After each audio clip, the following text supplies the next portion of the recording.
Ok, il est 18h35, alors je pense qu'on peut commencer notre session. Bienvenue à tous à ce Club Microfinance Paris. Le sujet du jour, c'est le coup d'État au Myanmar. Quels impacts sur l'accès aux services financiers et sur le secteur de la microfinance. Donc bienvenue à tous, bienvenue à nos panélistes. Et nous allons commencer tout de suite par une petite introduction pour laquelle je donne la parole à Grégoire. Bonjour à tous. Donc c'est une conférence qui est organisée par le Club Microfinance de Paris en collaboration avec ADA. Le Club Microfinance de Paris a été lancé en 2006. C'est un groupe informel de professionnels de la microfinance qui se réunit régulièrement et qui cherche à organiser autant que possible des conférences pour sensibiliser au sujet de la microfinance et pour animer ces sujets-là. Depuis la création du club, c'est une cinquantaine de conférences qui ont été organisées sur différents sujets. Habituellement, nos rencontres se passent en physique, en présentiel.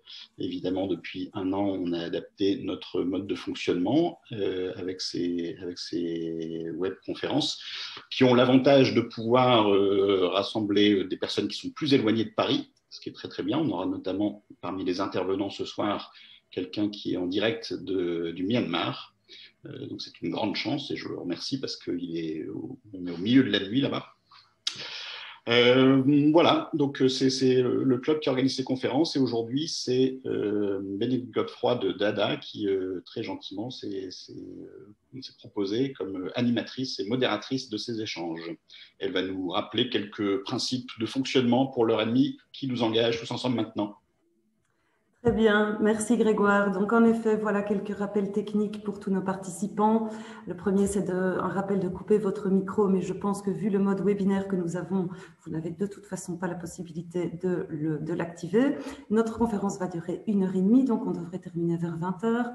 Et puis si vous avez des questions pendant les présentations, surtout n'hésitez pas à les poser par écrit dans le chat qui est à votre disposition. Nous avons quelques experts avec nous qui seront tout dédiés à répondre à vos questions. Et puis, on prendra quelques questions dans le chat aussi à la fin des interventions pour répondre en direct à quelques questions qui seront posées par vous, nos participants. Et puis enfin, cette rencontre est enregistrée, l'enregistrement a déjà commencé et vous recevrez plus tard par mail la présentation et puis l'enregistrement de cette conférence. Alors, on va jeter tout de suite un œil à l'agenda de ce soir. Donc, on va d'abord regarder quelques chiffres clés du Myanmar, de la microfinance au Myanmar aussi en guise d'introduction. Et puis, on regardera un petit peu ce que nos intervenants de ce soir ont comme activité dans le pays. Ensuite, on parlera du vif du sujet, c'est-à-dire de l'impact du coup d'État sur les activités de la microfinance. Puis, on passera aux perspectives pour l'avenir. Et enfin, on clôturera la conférence avec, comme je le disais, quelques questions qu'on prendra dans le chat et auxquelles nos experts, nos intervenants répondront. Alors justement, nos intervenants, je vais commencer par moi-même. Donc, je m'appelle Bénédicte Godefroy, je travaille chez ADA, qui est une ONG de microfinance, une ONG qui soutient la microfinance un peu partout dans le monde. Je m'occupe notamment d'un projet de soutien à l'association professionnelle du Myanmar. Et j'ai aujourd'hui avec moi l'honneur d'avoir 3 experts de l'inclusion financière ou de la microfinance au Myanmar. Tout d'abord, je vous présente Emmanuel Harris. Bonsoir Emmanuel. Emmanuel Harris, vous êtes Senior Investment Officer chez Advance International. Vous avez 12 ans d'expérience dans le domaine des investissements internationaux. Et puis après, vous avez rejoint le groupe Advance en 2010 et vous vous êtes consacré au développement de son réseau d'institutions de microfinance en Afrique subsaharienne, en Afrique du Nord. Et puis ensuite, vous avez vécu et travaillé au Myanmar de 2017 jusqu'à avril de cette année. Vous siégez actuellement au conseil d'administration d'Advance Nigeria, Advance Pakistan et Advance Myanmar. Et dans votre rôle de superviseur, vous êtes l'homologue direct des cadres supérieurs sur le terrain. Bienvenue Emmanuel et merci d'être avec nous ce soir. Alors ensuite, j'ai le plaisir de vous présenter Monsieur Jean-Marc de Bricon. Jean-Marc Bonsoir, vous êtes le directeur général d'Alterfin depuis 2015. Alterfin, c'est une coopérative financière basée en Belgique qui soutient le développement durable, notamment grâce à la microfinance. Vous êtes présent dans de nombreux pays en développement, dont le Myanmar. Vous avez une longue expérience au sein d'organisations à impact social et à but non lucratif actives dans les pays en développement. Et puis, c'est intéressant de noter que vous êtes aussi le directeur fondateur de Children of the Mekong, qui est la branche britannique des enfants du Mekong, une ONG française qui soutient les enfants et les communautés pauvres en Asie du Sud-Est. Et vous êtes aussi le fondateur d'une autre ONG qui s'appelle Green Shoots Foundation, qui est axée sur le transfert de connaissances par le biais de bénévolat. Et enfin, notons que vous avez été banquier d'investissement pendant 16 ans, gestionnaire de portefeuille pour la Banque européenne pour la reconstruction et le développement, et vous avez été aussi directeur général d'une division à la Rabobank International. Donc voilà, bienvenue Jean-Marc et merci aussi d'être avec nous ce soir. Et puis enfin, j'ai le plaisir de vous présenter Baptiste Larnoudi. Bonsoir Baptiste et merci d'être avec nous depuis Rangoon ce soir. Comme le disait Grégoire, votre participation est presque nocturne puisque je pense qu'il est plus ou moins 23 heures au Myanmar pour le moment. Et vous Baptiste, vous êtes aussi un expert de l'inclusion financière. Vous avez environ 12 ans d'expérience tant en investissement transfrontalier qu'en opération sur le terrain. Vous avez travaillé pendant 6 ans à la Fondation Grameen Crédit Agricole en tant qu'analyste financier et social avant de rejoindre le GRET en tant que chef de projet au sein de l'IMF Titsaroyin basé au Myanmar. Merci, bienvenue Baptiste et merci aussi pour votre présence parmi nous ce soir. Alors, au-delà de nos intervenants, nous avons quelques experts parmi nous qui sont en coulisses et qui vont être là pour répondre donc aux questions que vous allez poser dans le chat. Nous avons Anne-Sophie Bouguin avec nous de la CIDI, nous avons Rela Garfine de Advance International, Premila Mas du GRET et Saad Menjour de ADA. Alors, passons tout de suite à notre introduction.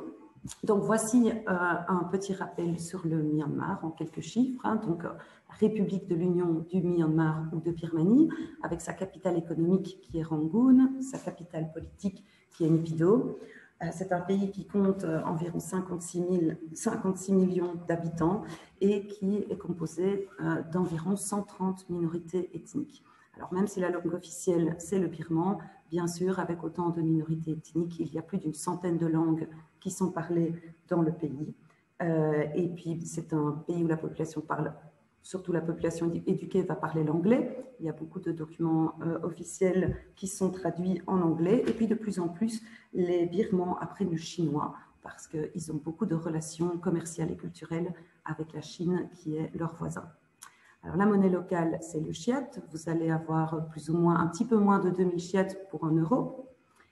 Une des caractéristiques du pays, c'est que 65% de la population vit en milieu rural. Et puis, peut-être que quelque chose qu'on sait moins, c'est que près de 50% du PIB du Myanmar provient des pierres précieuses, du rubis, du saphir, du jade. D'ailleurs, le Myanmar est le premier producteur de jade au monde. Et puis, le rubis représente aussi une source très importante de revenus pour le pays.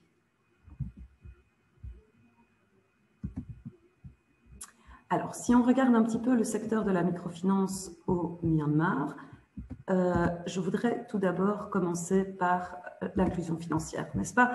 Donc, si on regarde l'inclusion financière au Myanmar en termes d'accès uniquement, vous pouvez voir ici sur le graphique qu'on compte environ 48% des adultes qui ont accès à des services financiers formels. Et ça, c'est principalement dû aux IMF et aux coopératives qui sont présentes dans le pays, avec une belle progression. Vous voyez ici les chiffres entre 2013 et 2018.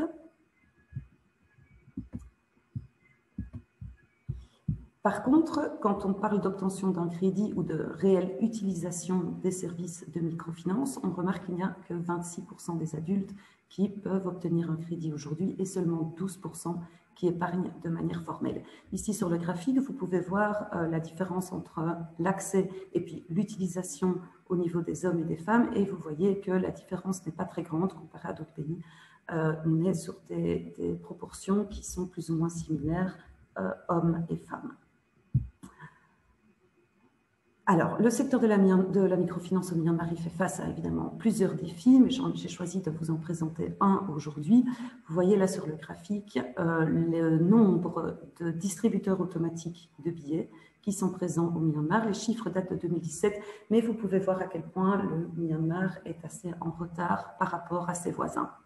Alors, tous ces chiffres, je les ai tirés d'un document qui est la feuille de route pour l'inclusion financière qui a été élaborée par l'UNCDF, et je vous ai mis ici le lien vers la page internet où vous pourrez télécharger le rapport si ça vous intéresse de trouver un petit peu plus de chiffres sur la microfinance au Myanmar, en tout cas sur l'inclusion financière au Myanmar. Si on regarde maintenant le secteur en tant que tel, le secteur au Myanmar a connu une croissance assez incroyable ces dernières années, et aujourd'hui on parle de presque 200 institutions qui sont présentes dans le pays. Il y en a environ 123 qui sont membres de l'association professionnelle de microfinance qui s'appelle MMFA, Myanmar Microfinance Association, et qui à elle seule représente quasi la totalité des clients du secteur. Une des particularités aussi, c'est qu'on va retrouver davantage de clients de la microfinance que de clients du secteur bancaire classique. Vous voyez sur le slide les chiffres approximatifs issus des dernières années. Et puis, très peu d'IMF qui ont reçu l'autorisation de mobiliser l'épargne, puisque parmi ces 189, on n'en compte que 19 qui sont autorisés à mobiliser l'épargne de leurs clients. Et il faut dire que la confiance des épargnants est encore fragile au Myanmar. Enfin, on peut encore noter que 80% de la main-d'œuvre totale au Myanmar est constituée de travailleurs informels. Et donc, c'est dire toute l'importance des services de microfinance pour le développement économique et social de ces populations.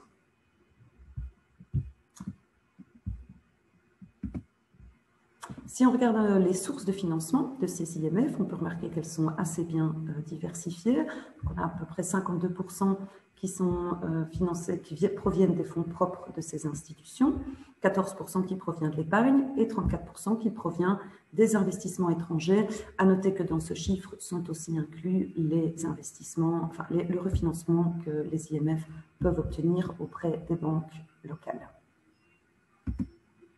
Enfin, voici quelques chiffres qui sont issus de... donc ça, c'est la consolidation des chiffres des IMF membres de MMFA qui reportent leurs chiffres volontairement à l'association. Donc, si on regarde les chiffres de 2020, on parle de 91 IMF qui avaient reporté.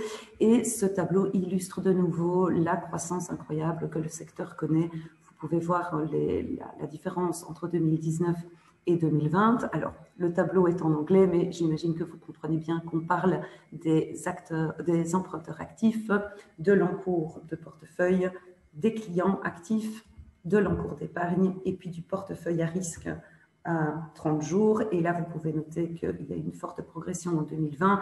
Le taux en 2019 de 0,71% était vraiment très bas. Et puis, bien entendu, c'est la crise de la Covid-19 qui a fait grimper ce par 30 et qui a grimpé jusqu'à 12,38% au 31 décembre 2020. Alors, malheureusement, comme on le sait tous, on a ce coup d'État qui est venu frapper le pays le 1er février 2021 et j'ai pensé que ce serait intéressant de retracer quelques milestones depuis l'indépendance du Myanmar du Royaume-Uni en 1948. Donc, en fait, très vite après l'indépendance, c'est un pays qui a connu plusieurs dictatures militaires successives et c'est seulement en 2011 que la junte en place a tout doucement commencé à céder le pouvoir à un pouvoir civil. Quelques années plus tard, en 2015, c'est la Ligue nationale pour la démocratie qui a remporté, de la célèbre Aung San Suu Kyi, qui a remporté les élections.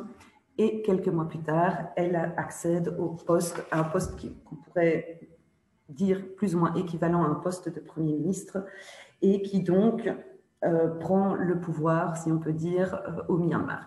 Il faut savoir que malgré tout, 25% des sièges de députés sont toujours occupés par des militaires élus, ce qui rend impossible pour Aung San Suu Kyi de changer la constitution, puisque celle-ci demande 75% des votes pour pouvoir être changée. Ensuite, les élections de novembre 2020 voient de nouveau le triomphe du parti d'Aung San Suu Kyi avec une victoire écrasante. Et c'est à partir de ce moment-là que l'armée, qui était restée jusque-là, on va dire, un peu en coulisses, s'inquiète et décide quelques mois plus tard d'arrêter Aung San Suu Kyi, de l'assigner à résidence et de déclarer l'état d'urgence dans le pays pour 1 an.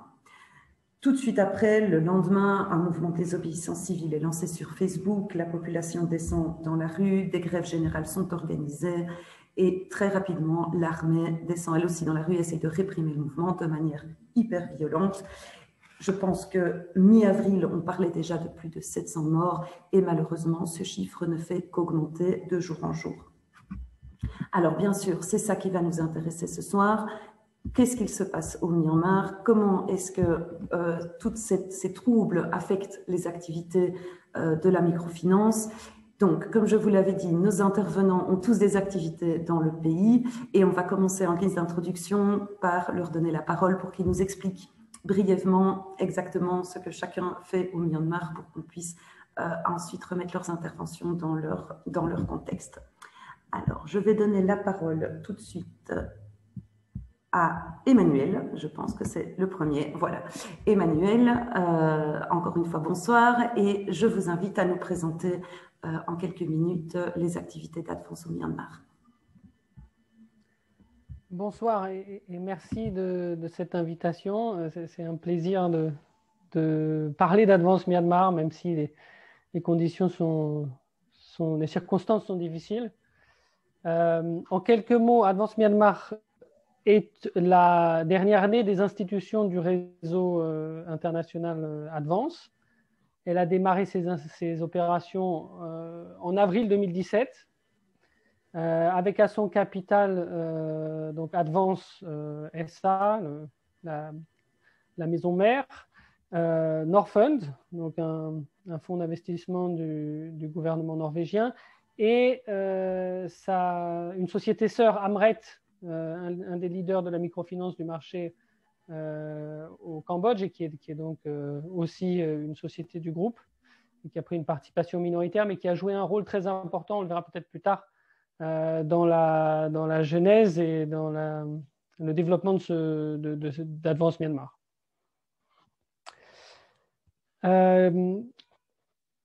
Les activités d'Advance Myanmar ont démarré à Mandalay et autour de Mandalay, donc dans la zone centrale du pays.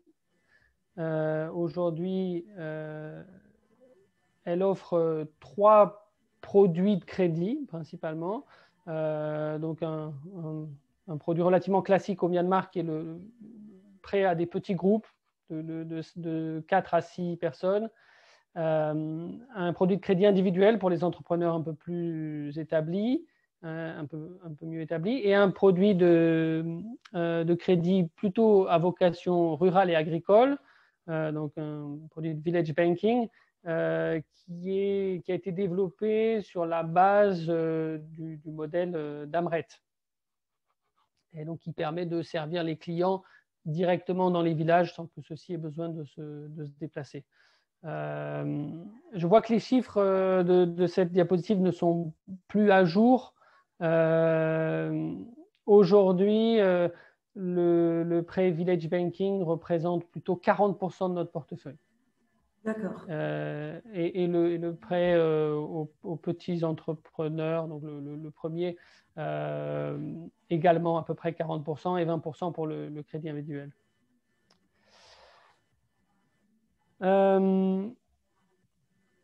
Voilà. Notre ambition dans le pays, c'est de contribuer au développement socio-économique des populations. Et dans le contexte actuel, notre objectif pour 2022 et au-delà, c'est d'abord et avant tout de survivre. Je pense qu'on parlera de ça dans la suite de la discussion, hein, comment survivre non pas une crise, mais 2 crises très sévères successives.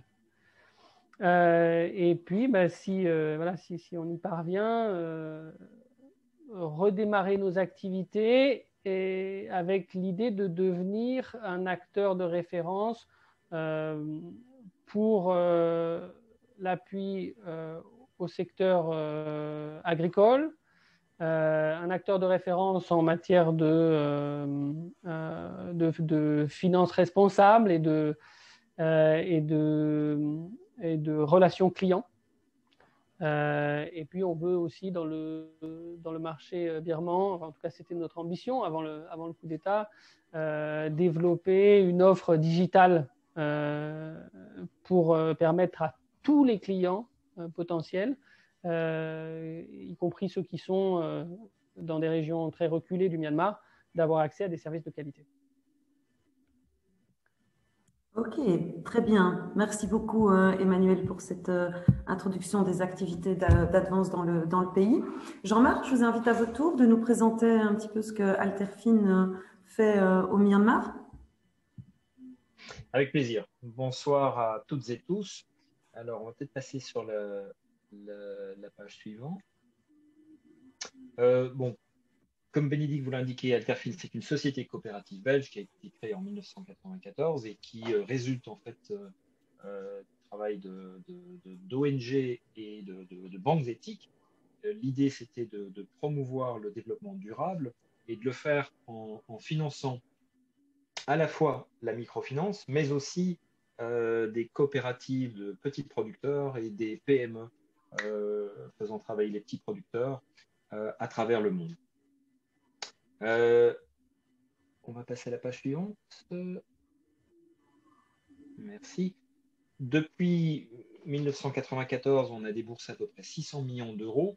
Notre prêt moyen est plus ou moins de 350 000 euros, donc ce n'est pas énorme. On est positionné sur ce qu'on appellerait le missing middle. Et actuellement, nous travaillons sur plus d'une douzaine de chaînes de valeur agricoles et avec, on va dire, entre 160 et 200 partenaires. L'année avant Covid, nous avions presque 200 partenaires. Ça a depuis un peu diminué, mais nous restons très actifs avec énormément de partenaires dans à peu près 35 pays. Pour ce qui est du Myanmar, page suivante. Voilà. Nous sommes actifs en fait au Myanmar depuis 2017. Alors nous ne sommes pas présents sur le terrain comme nos amis d'Advance et du GRET, mais nous travaillons donc depuis Bruxelles et nous avons financé différentes organisations de microfinance, plutôt des réseaux. Nous en avons donc 4 organisations en portefeuille, 3 organisations de microfinance et une PME agricole. Nous avons déboursé donc depuis 2017 à peu près 10 millions de dollars et le portefeuille actuel est à environ 6 millions. Nous avons participé à LIFT, LIFT 1 et LIFT 2. Et donc ceci, c'était un programme qui permettait de recevoir des subsides pour pouvoir financer la couverture de change et fournir des prêts aux organisations de microfinance à des niveaux qui étaient permis par le régulateur local. Je pense que ça a été absolument essentiel vraiment pour le développement du marché de la microfinance, du secteur de la microfinance au Myanmar, parce que ça a amené énormément de financiers comme nous qui auparavant ne pouvaient pas intervenir car les frais de couverture de risque de change étaient prohibitifs. Et enfin, et ça c'est un dernier point et qui est important, notre portefeuille au Myanmar, tout comme le reste de notre portefeuille dans les autres pays, est couvert par ce qu'on appelle une assurance sur le risque politique. Voilà. Très bien. Merci beaucoup, Jean-Marc. Je vois qu'on a tous vos contacts sur le slide suivant si nos participants voulaient en savoir plus. Et je passe la parole maintenant à Baptiste qui va nous présenter ce que fait le GRET au Myanmar. Merci beaucoup et merci de faire un focus sur la Birmanie, un pays qui m'est cher et dans lequel j'habite depuis maintenant 7 ans. Donc le GRET est une ONG de développement international qui existe depuis 1976 et nous intervenons au Myanmar depuis 1995. Parmi les 7 thématiques du GRET, nous intervenons sur la thématique dans le secteur agricole, dans le secteur de l'eau potable également, et sur le secteur de la finance inclusive.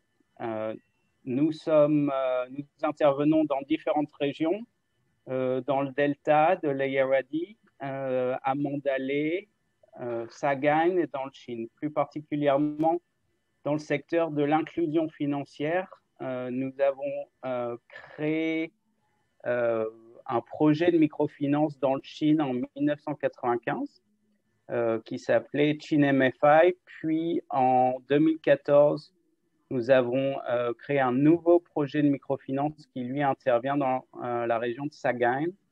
Et à fin 2017, nous avons en fait institutionnalisé ces deux projets sous l'ombrelle de Titsaruyin, qui est une institution de microfinance enregistrée localement et réglementée par le ministère des Finances.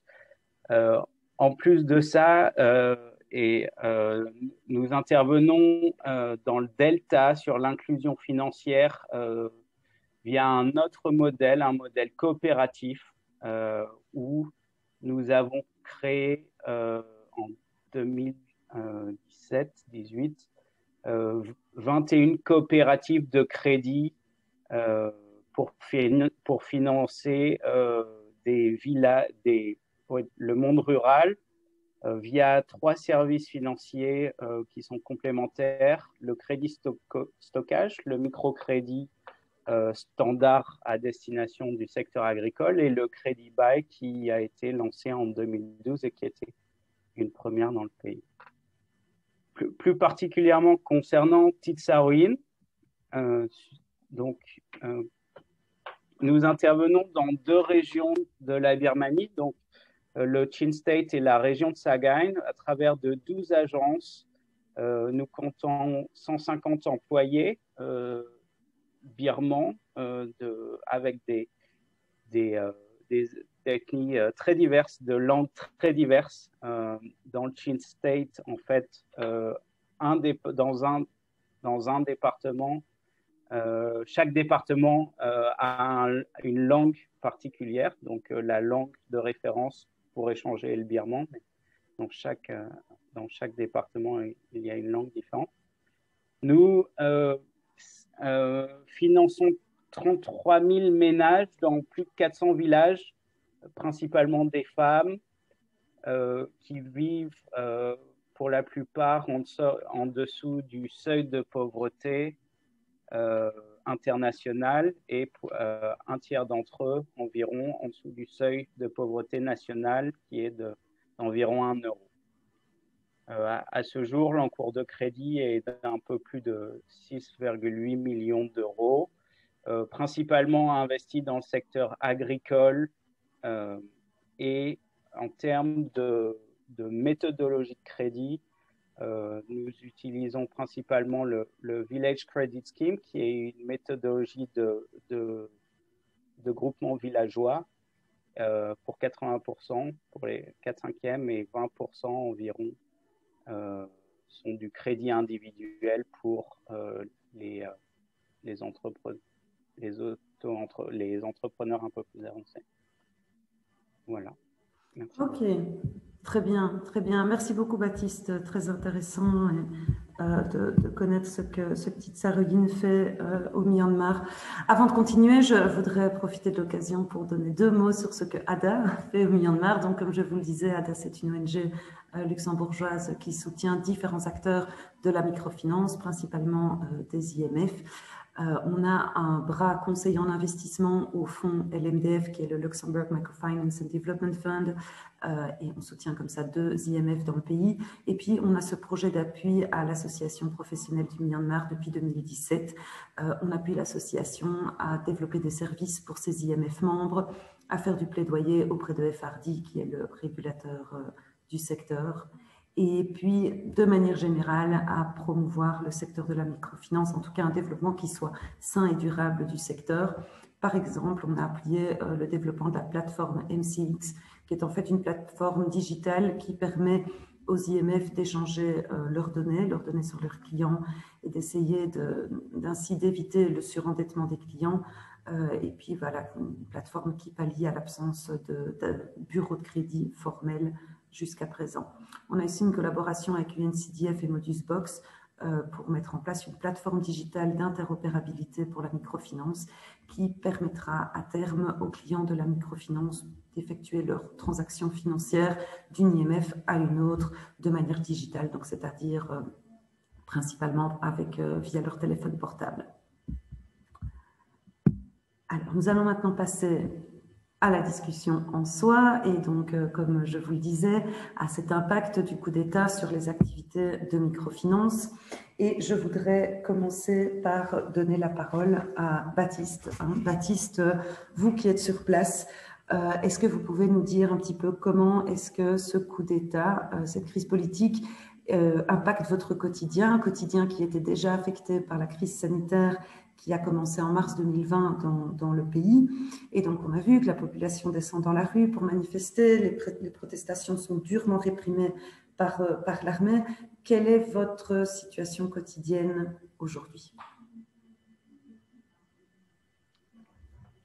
Merci. La situation aujourd'hui est très instable et volatile, je dirais. Vous avez certainement vu les photos, les images de février et mars avec cette vague de protestation à l'échelle nationale qui a été par la suite fortement réprimée et qui aujourd'hui a fait plus de 800 morts. Je dirais que la situation depuis avril-mai, pendant avril et mai, s'est relativement calmée. Donc, il y a eu un creux dans les protestations. Et depuis juin, on assiste en fait à une recrudescence des affrontements, que ce soit en zone rurale ou très récemment, on a eu des affrontements dans Mandalay, pas loin du siège de Advance notamment. Donc ça, c'est la situation. La situation en termes de sécurité également, on fait face à des explosions qui ciblent principalement des bâtiments publics. Parfois, une institution de microfinance a été ciblée, notamment dans une région du centre du pays. Et on fait face aussi à des centres de police qui amènent les populations à migrer, à se déplacer de gré ou de force pour éviter la répression, temporairement ou non, ou temporairement. Ça, c'est pour les questions sécuritaires. Pour les questions de l'économie et du secteur financier, au tout début de la crise, le secteur bancaire s'est mis je dirais en grève, en mouvement de désobéissance civile. Et depuis avril-mai, les banques forcées par la Banque centrale ont réouvert, mais font face à un retrait significatif des dépôts. À ce jour, on fait face à énormément de difficultés pour retirer de l'argent dans les distributeurs automatiques, à tel point qu'on a un système parallèle de retrait avec des frais de retrait de 5 à 10% du montant. Et pour nous, institutions de microfinance, la situation est telle que aujourd'hui, on est en mesure de retirer seulement 1 000 € par semaine dans les agences des banques avec lesquelles on travaille. Voilà. Ouais, donc vraiment un quotidien qui est empêché à plusieurs niveaux.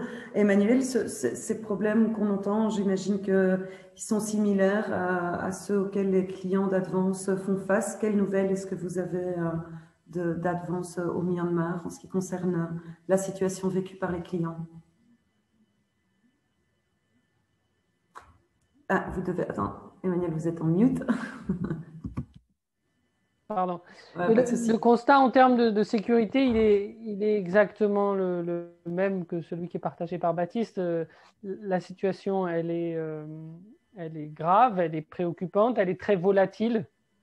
Et il est extrêmement difficile de prévoir à quel endroit et à quel moment il peut y avoir un accès de violence. Donc, comme le disait Baptiste, il y a 2 jours, il y a eu les combats en zone urbaine à Mandalay, pas très loin du siège d'Advance, et on a eu voilà, les employés qui étaient présents dans le siège à ce moment-là ont été confinés pendant quelques heures jusqu'à ce que la situation se calme et qu'ils puissent rentrer chez eux.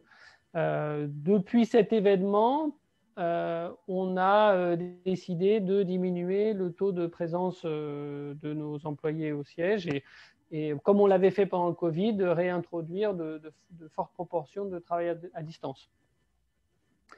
Donc la sécurité, elle est éminemment présente dans nos préoccupations, la sécurité de nos employés et celle de nos clients également. Après, pour nos clients, au-delà de la sécurité, la seconde préoccupation, c'est l'accès à la liquidité. Il n'y a pas de cash en circulation, très peu. C'est difficile de retirer son argent à la banque. Et donc, ça pose des problèmes très concrets pour nous en tant qu'institution financière. Parce que concrètement, ça veut dire que nous non plus, on ne dépose plus notre argent à la banque, parce que si on le dépose à la banque, on ne peut plus le retirer. Et donc, en tant qu'institution de microfinance, on se retrouve à gérer des montants, à stocker des montants de liquidité dans nos agences, beaucoup trop importants, ce qui crée un risque de sécurité également. Parce qu'on n'est pas à l'abri d'un cambriolage dans les conditions de sécurité actuelles du Myanmar qui se sont fortement dégradées. Un cambriolage aurait été impensable jusqu'au 30 janvier et aujourd'hui, c'est une éventualité qu'on est obligé de considérer très sérieusement. Oui, oui. Je repasse la parole à Baptiste. Les cambriolages, c'est des choses qu'on n'entendait pas avant, en effet. Est-ce que c'est quelque chose que vous avez entendu ces derniers jours, dernières semaines, j'imagine par une population qui doit être poussée à bout? On fait face à des cambriolages, à des entrées de force dans les maisons, en fait, qu'il y ait ou non des habitants. Dans les zones où on travaille, on a même en fait des villages entiers qui sont ravagés, où les sacs de riz sont jetés par terre, où les maisons sont ravagées. Et il y a effectivement aussi des problèmes de sécurité avec notamment ces derniers temps ciblant des agents de crédit qui sont en transit entre les villages et leur agence et avec des vols. Aujourd'hui, sur le total de vols, on est à autour de 25 000 euros de vol dans la région où on intervient, pas en ce qui nous concerne, mais sur la totalité du secteur. Donc, il y a des problèmes de sécurité de vol assez significatifs. Donc, très clairement. L'extorsion, on va dire. Ouais. Ok, merci. Jean-Marc, vous, de votre côté, quels sont les échos que vous avez de vos investis virements et à quel point est-ce que ces 2 crises successives impactent vos partenaires sur le terrain?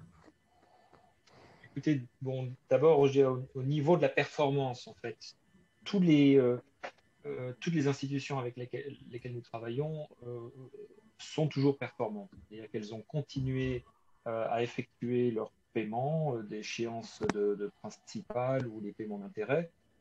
Il y a eu parfois quelques retards qui étaient dus à des problèmes, on va dire, bancaires, mentionnés par mes collègues du panel. Mais sinon, il y a toujours une performance. Bien sûr, il y a des covenants qui ne sont pas respectés, notamment au niveau de la qualité du portefeuille, car entre, on va dire, les effets du Covid et les effets de cette crise politique, le montant, en fait, le niveau de portefeuille à risque a augmenté.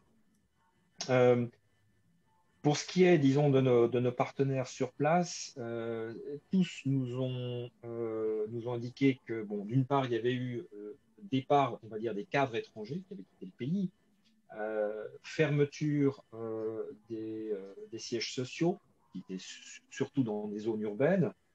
L'une des institutions de microfinance avait fermé toutes ses agences les 2 premières semaines après le début du coup. Mais dans l'ensemble, on va dire qu'entre 40 à 60% des agences restent ouvertes et ce sont plutôt des agences rurales qui restent très actives. Donc ça, disons, c'est vraiment en fait ce qui est revenu de leur part.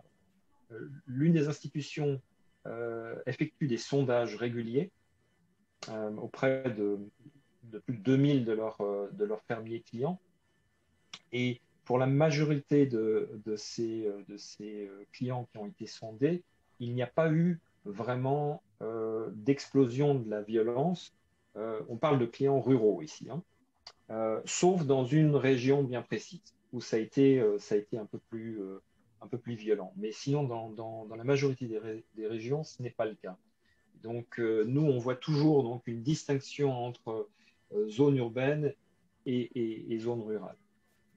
Néanmoins, le risque, effectivement, c'est qu'il y ait une dégradation de même dans les villages. Et on a vu dans les nouvelles très récentes d'attaques de villages par les militaires. Oui, oui, tout à fait, tout à fait. Et justement, vous évoquiez la crise sanitaire qui a eu lieu l'année dernière.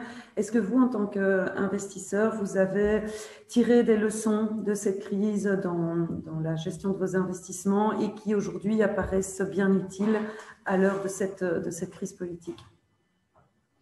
Oui, absolument. Bon, la première leçon, c'est que quand on fait face à des phénomènes de force majeure comme ça, à titre, on va dire, individuel, notre organisation ne peut pas faire grand-chose, okay, devant, je dirais, l'amplitude de ces événements.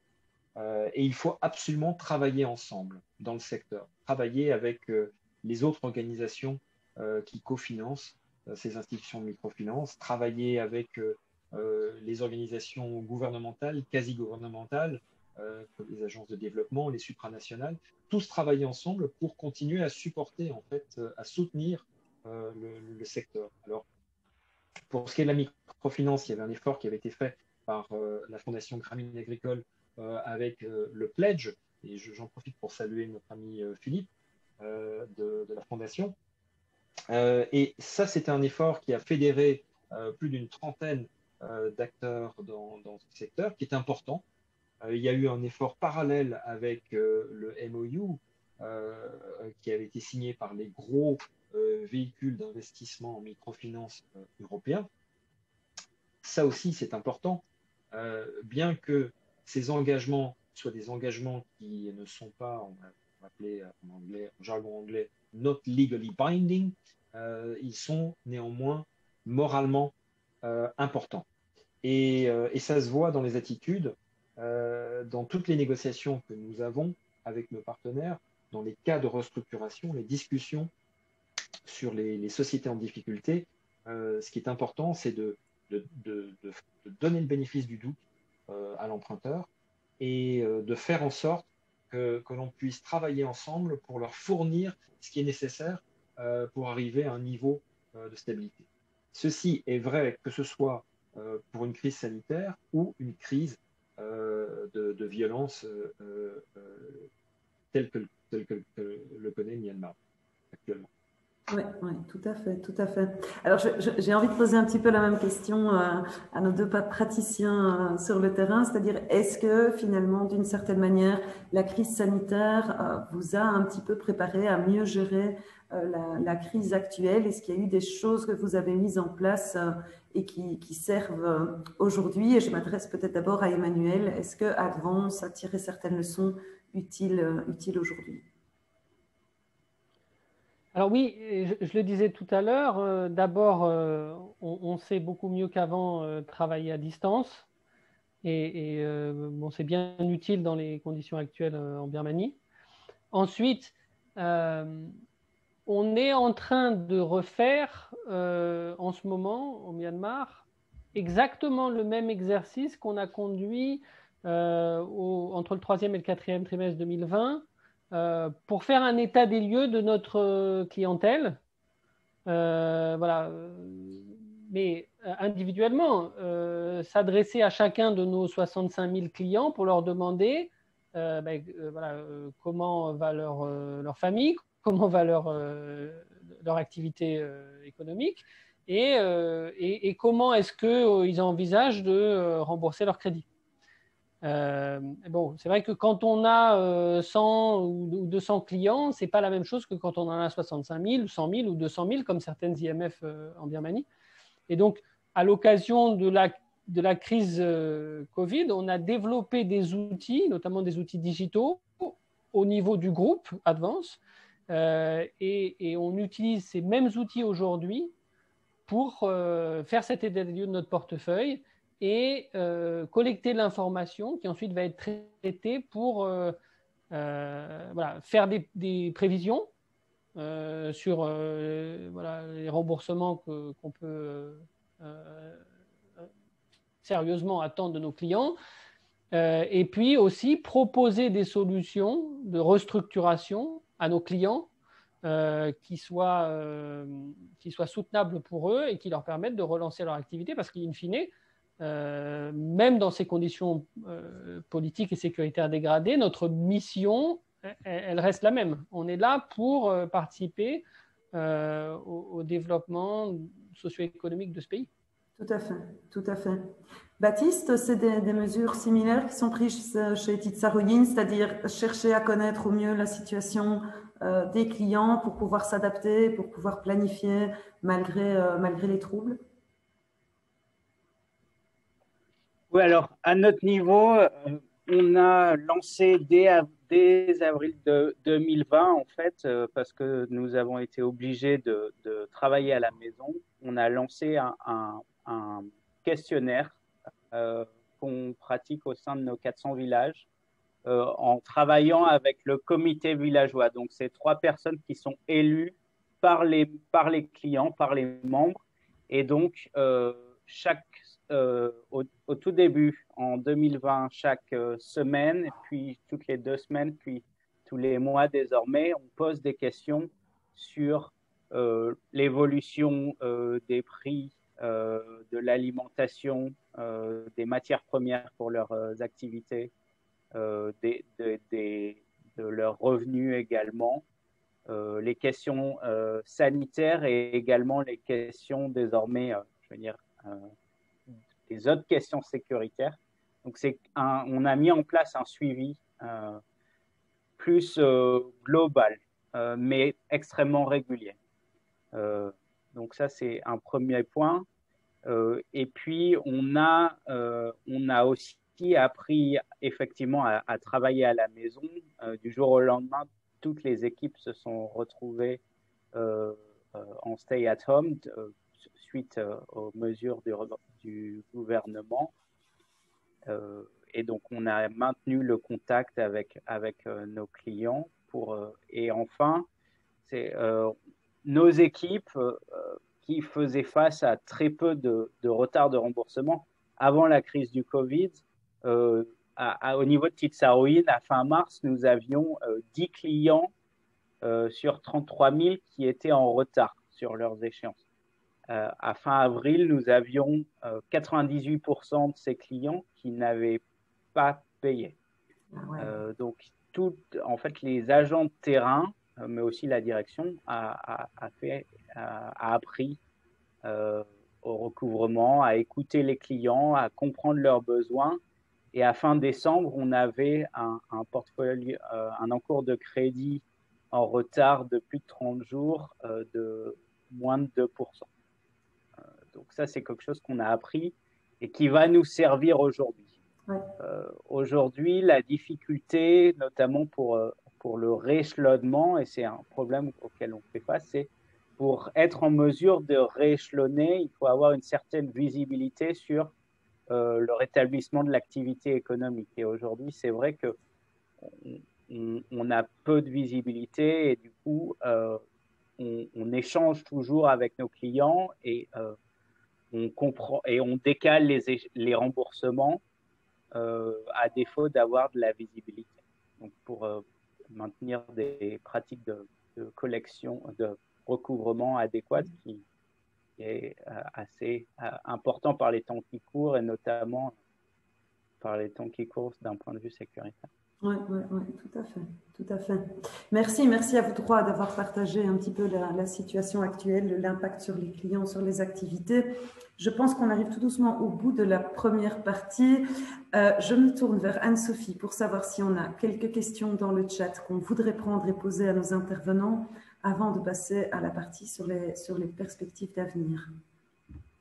Oui, alors une question qui s'adresse à Jean-Marc par rapport au pledge et au MOU que tu as mentionné. Est-ce que tu peux préciser en quoi ont consisté les modalités de ces accords?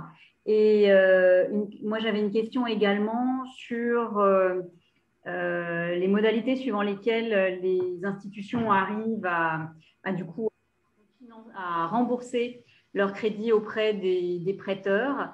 Est-ce qu'il y a actuellement des contraintes sur les sorties de devises et y a-t-il des sanctions internationales qui empêchent les flux entre le Myanmar et les autres pays? Et est-ce que du coup, ça pose des problèmes aussi de visibilité pour les fonds d'investissement, investisseurs qui refinancent la microfinance au Myanmar? Est-ce qu'ils sont plutôt en stand-by et donc en attente et ils bloquent un peu l'instruction de futurs refinancements? Une autre question qui vient d'apparaître, c'est est-ce que l'association professionnelle MMFA joue un rôle particulier dans cette période? Quelle relation avec le FRD, donc le régulateur? Voilà. Très bien, merci Anne-Sophie. On commence peut-être par la première question qui concernait des précisions sur le pledge et le MOU qui était adressé à Jean-Marc. Oui, merci Anne-Sophie. Alors, le pledge et le MOU, en fait, travaillent sur des principes très similaires. Il s'agit en fait d'adopter des principes, on va dire, généraux de traitement des restructurations. Et ceci pour vraiment supporter le secteur et essayer de travailler de manière constructive tous ensemble. Dans ces principes généraux, il y a des principes d'équité, bien sûr, de solidarité, en essayant d'inciter les différents financiers à ne pas se retirer prématurément ou ne pas essayer disons, de récupérer leurs prêts au détriment des autres. Donc, ce sont des principes vraiment généraux, importants, car c'est grâce à ce climat de confiance qu'on peut ensuite travailler tous ensemble pour vraiment développer au cas par cas des solutions de restructuration qui peuvent être simples. Il s'agit juste peut-être d'une extension d'une période de grâce ou beaucoup plus complexe avec recapitalisation, abandon de créances, d'intérêt ou de principal. Donc ça peut être vraiment très simple ou très complexe. Mais c'est important de travailler sur ces principes-là. Tout à fait, merci Jean-Marc. Et puis peut-être que je peux passer la parole d'abord à Baptiste. Baptiste, comment comptez-vous rembourser vos investisseurs et comment est-ce que ça va être possible d'honorer vos engagements? Bon, aujourd'hui, la situation est telle que il est extrêmement difficile de faire sortir des dollars, de rembourser en dollars, pardon. Chaque transaction doit faire, pour chaque transaction en dollars, on doit déposer l'équivalent en fiat. Donc, pour des remboursements d'intérêts, c'est quelque chose qui est acceptable et raisonnable.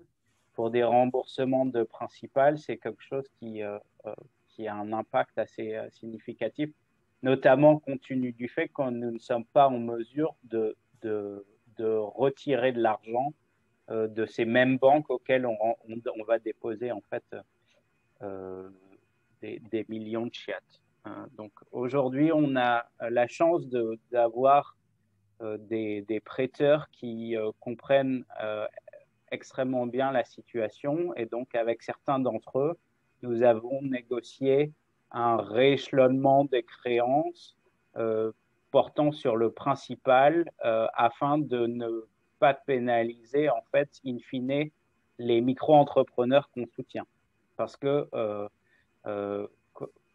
quoi qu'il en soit, l'argent, si nous étions amenés à rembourser le principal dans l'immédiat, devrait être sorti du circuit de l'institution et du coup retiré de l'encours de crédit et de la population qu'on soutient. Donc on a de la chance à ce point-là. Sur ce point-là, il est vrai que à plus ou moins court ou moyen terme, il y a la question du refinancement qui se pose, et pour cela, il faut avoir un certain nombre de leviers activés aujourd'hui et notamment le fonctionnement du secteur bancaire. Aujourd'hui, on est en mesure de recevoir les fonds, mais pas de les insérer, de les réinjecter dans l'économie. Donc ça, c'est un problème significatif pour les prêteurs. Également, la conversion dollar-chiat est un problème significatif. On n'est pas en mesure de réaliser cette conversion chaque jour. Les banques sont assez regardantes sur la question. Et puis, il y a aussi toute la question des sanctions internationales qui sont au fur et à mesure en train d'être mises en place. Et du coup, la question sur le secteur bancaire, quel sera l'impact du secteur des sanctions sur le secteur bancaire en Birmanie. C'est face à un ensemble de problématiques. Oui.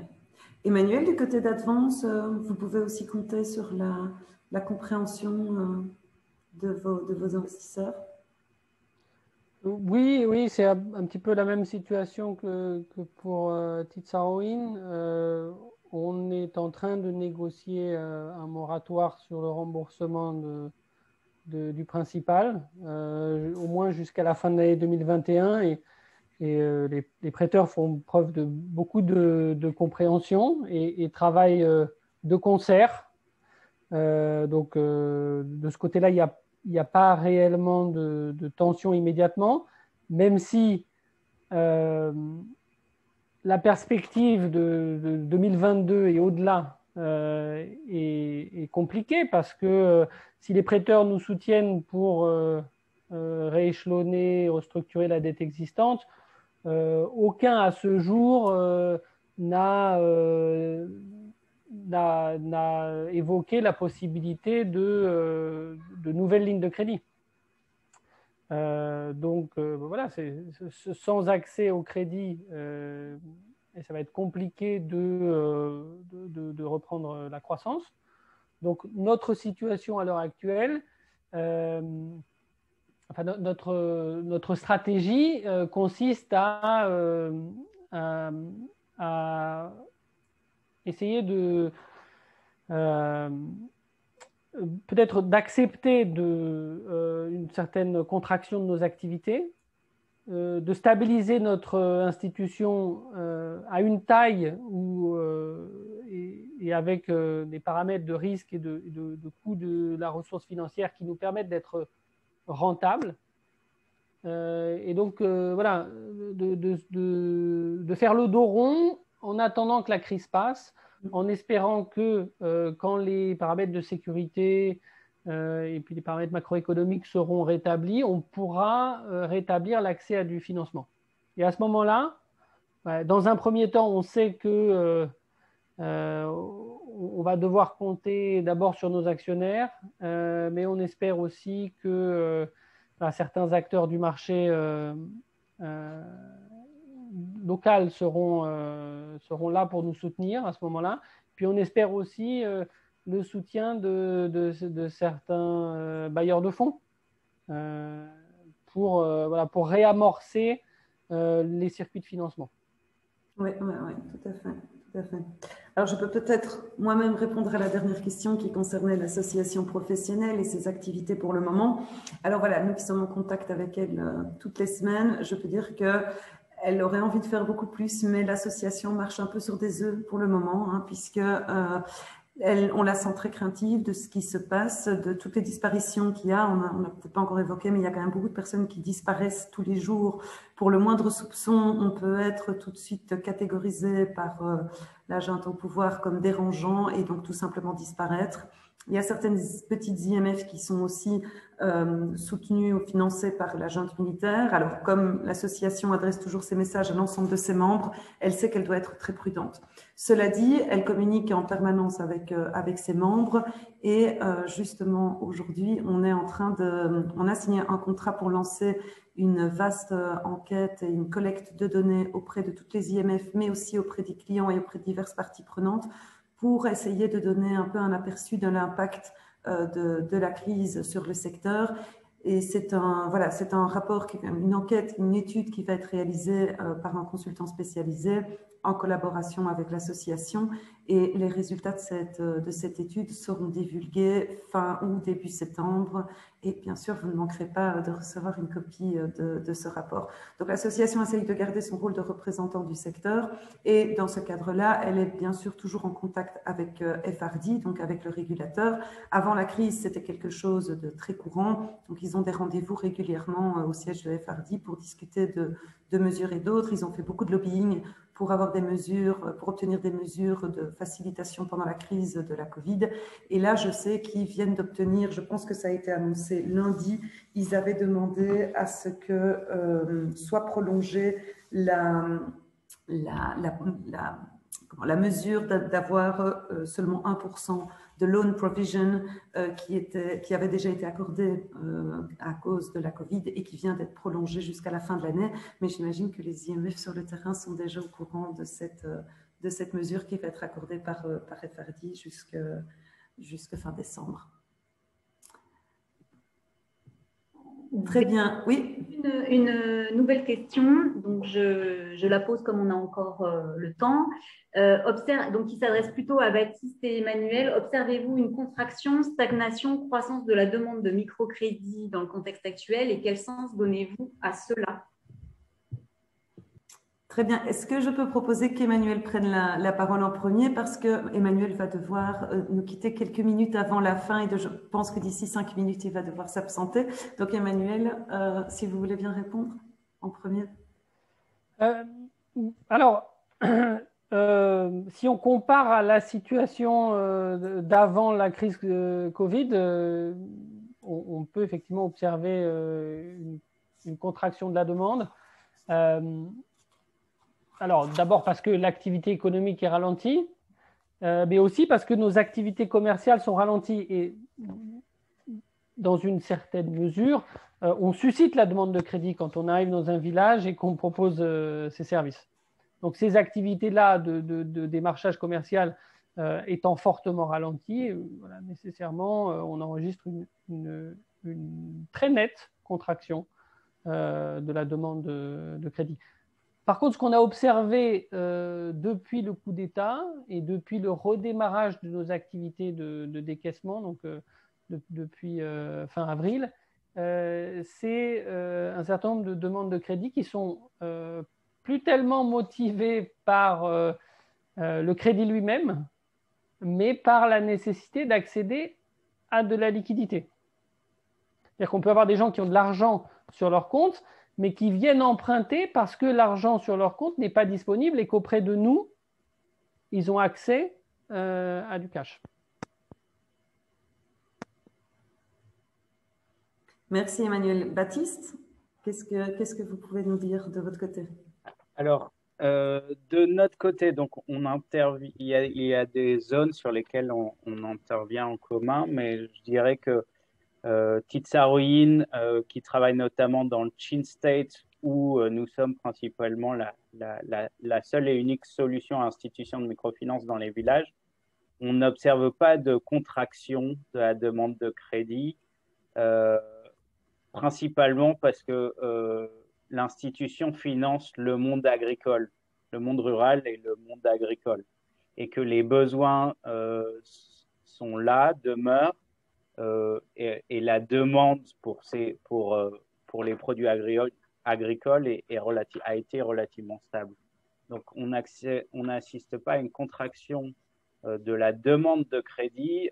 Malheureusement, du côté de Titsaroïne, et compte tenu de l'absence de visibilité sur les cash flows à court et moyen terme, on doit contenir les montants maximum de crédit octroyés aux emprunteurs. Pardon. Ouais. Malheureusement. Malheureusement, oui, tout à fait. On a des obligations et on a des obligations auprès de nos prêteurs, ne serait-ce bien qu'ils soient qu'ils comprennent extrêmement bien la situation, des obligations en termes d'intérêt, de paiement des intérêts et d'obligations à l'égard des salaires de nos employés aussi, sachant que du jour au lendemain, on peut faire face à un taux de remboursement qui passe de 100% à 0% à cause du Covid ou de la situation sécuritaire dans un village ou dans un département dans sa globalité. Oui. Ok, très bien. Anne-Sophie, si on n'a plus de questions tout de suite dans le chat, je propose qu'on passe à la dernière partie sur les perspectives. Et puis, bien sûr, on prendra encore quelques questions du chat avant de conclure la session. Alors, comme je viens de le dire, donc la dernière partie, c'est les perspectives pour l'avenir. Alors là, voilà. Et j'aimerais bien rendre la parole maintenant à Jean-Marc. Jean-Marc, est-ce que vous pouvez nous donner un petit peu les perspectives, enfin, je veux savoir un petit peu qu'est-ce qu'Alterfin va faire si la crise perdure et quels seraient les conseils que vous pourriez donner à vos investissements. Bon, alors d'abord, la première chose, c'est que nous sommes engagés au Myanmar il y a 4 ans et on ne compte pas se retirer. Okay, et surtout pas vu les circonstances actuelles. Donc, c'est important de continuer à soutenir les organisations qui nous ont également fait confiance en acceptant nos financements. Ma collègue Jennifer a été très active en discussion avec d'autres organisations telles que nous, mais aussi avec les agences de développement qui ont leur carte à jouer et bien souvent sont un peu timides dans ces circonstances actuelles et qui devraient en fait montrer l'exemple en engageant soit à nouveau les programmes qui avaient été engagés par le passé, tels que LIFT, okay, qui a été essentiel vraiment pour le développement du secteur, soit en montrant l'exemple et en disant oui, nous sommes prêts à débourser, à augmenter nos encours et nous n'allons pas juste laisser, on va dire, les organisations privées avec du capital privé prendre tous les risques. Donc ça, je pense que c'est absolument essentiel. On aimerait voir plus d'initiatives et plus d'engagement de la part des organisations gouvernementales ou quasi-gouvernementales de nos pays. Oui, tout à fait. C'est sûr que ce serait très utile.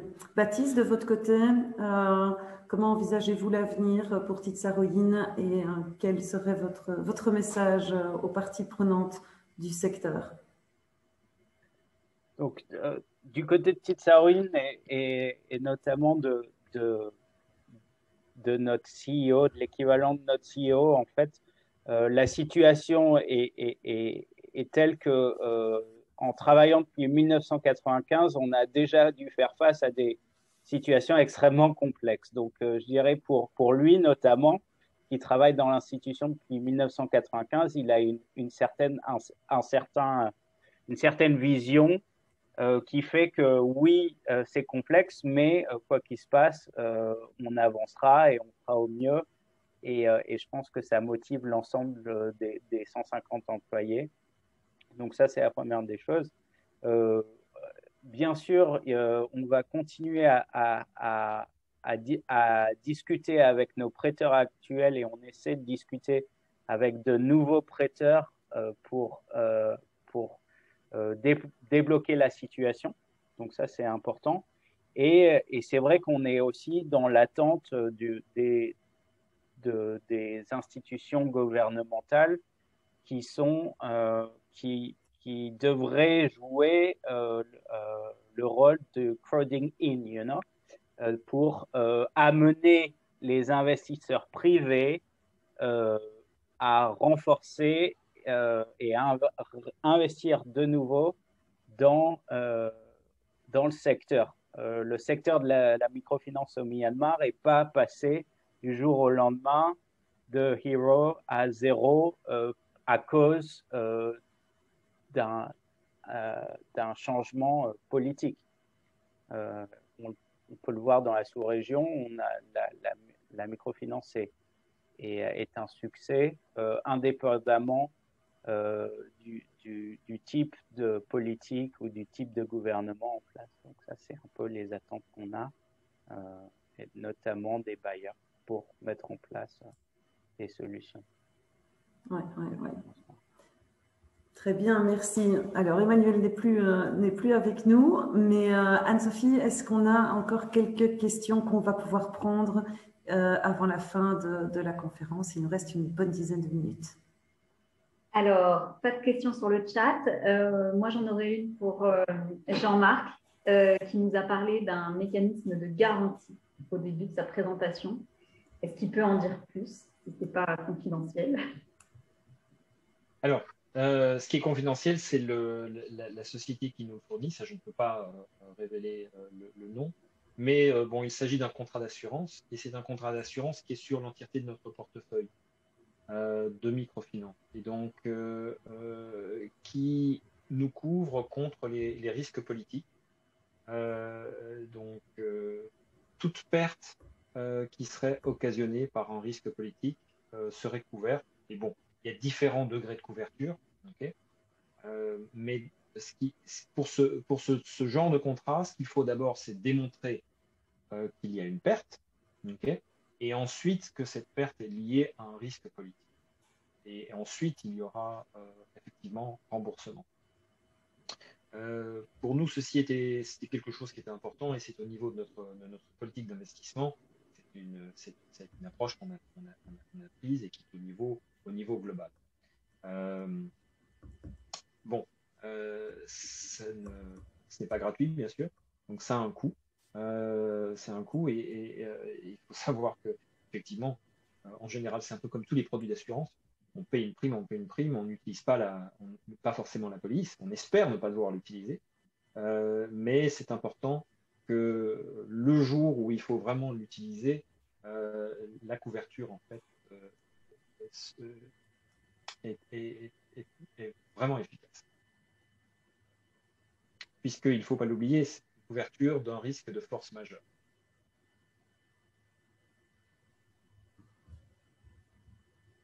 Merci Jean-Marc pour ces explications. Anne-Sophie, est-ce qu'entre-temps, on a un participant qui a... Non, pas d'autres questions. Donc, nos intervenants ont été très clairs et complets dans leur présentation. Un grand merci à vous tous. Tout à fait, merci à tous. Et je voudrais, pour conclure, savoir s'il y a un petit mot de la fin qui voudrait être diffusé à tout le monde. Baptiste, vous qui êtes sur le terrain et qui êtes là en direct, dites-nous, qu'est-ce que vous voudriez lancer comme message à tous nos participants avant qu'ils se déconnectent ce soir?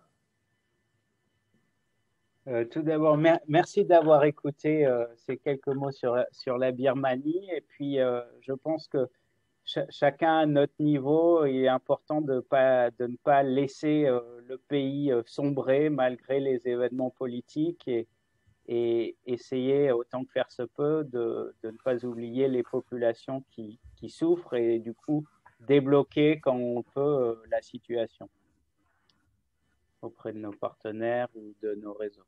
Je pense que c'est important. Tout à fait. Merci Baptiste. Jean-Marc, un mot de la fin? Oui, ça va aller en fait en alignement avec ce que Baptiste a dit, hein. Nous finançons des organisations qui financent des fermiers. Nous ne finançons pas le gouvernement lui-même. Et pour ça, c'est important de continuer notre activité, car ces fermiers ont besoin de cet argent. Les intrants coûtent plus cher avec cette crise. Euh, la banque en fait de développement agricole et même à cesser ses activités de financement des fermiers. Donc il y a 2 millions de fermiers en plus qui ont besoin de financement. Donc maintenant, il faut continuer à s'engager. Il ne faut absolument pas lâcher le Myanmar. Ses habitants et le secteur en fait agricole vraiment valent notre engagement et notre fidélité. Très bien, merci. Merci à vous deux pour cet appel à continuer la solidarité avec le peuple birman. Et puis, Anne-Sophie, si tu me confirmes que nous n'avons plus aucune question, je propose de terminer là. Je voudrais vraiment remercier de tout cœur Jean-Marc, Baptiste et puis Emmanuel qui est déjà parti, mais pour votre présence ce soir. Merci Anne-Sophie et Grégoire pour votre soutien dans l'organisation de cette session du club. Et puis, je vous souhaite, merci à tous les participants, bien entendu, d'avoir été avec nous. Et puis, je vous souhaite une excellente soirée à tous. Un grand merci à toi, Bénédicte, pour l'animation de cette soirée. Avec plaisir. Merci. Merci, à bientôt. Merci à toutes et tous. Au revoir tout le monde. Au revoir.